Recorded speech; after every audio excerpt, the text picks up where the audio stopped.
Wazazi wapendwa, najua mmechoka. Moyo umebeba huzuni, hasira na hofu isiyoelezeka. Mmeona mambo ambayo hamkutaka watoto wenu waone, na bado mnalazimika kusimama imara hata kama ndani mmevunjika. Lakini kumbuka jambo moja. Kwa mtoto wako, wewe ndiyo nyumbani. Si nyumba yenyewe, si kuta, bali wewe. Sauti yako, mikono yako, uwepo wako. Wakati dunia nje inaonekana si salama, mtoto wako anakuangalia wewe kujua kama mambo bado yanaweza kuwa sawa. Huhitaji majibu yote. Huhitaji kujifanya haumii. Mtoto wako anahitaji tu uwepo wako wa utulivu. Kaa naye kimya, mshikilie, msikilize. Akikuuliza maswali magumu, mwambie kwa upole. Sijui, lakini niko hapa na wewe. Watoto huhisi hisia zetu. Ukilia, nao wanahisi huzuni.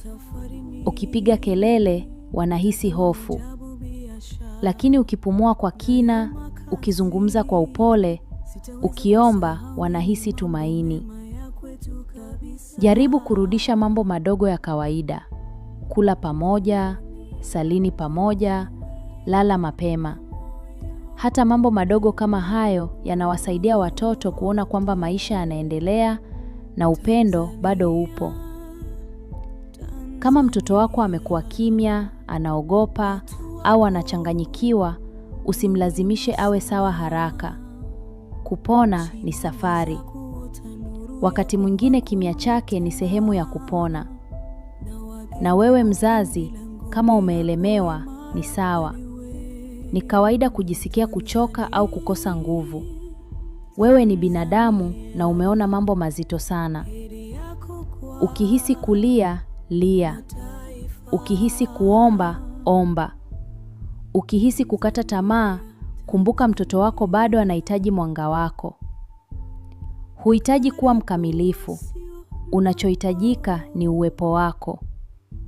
Kupona huanza nyumbani. Na wewe, mzazi mpendwa, ndiye mahali salama zaidi mtoto wako anapopajua. Mungu ibariki Tanzania.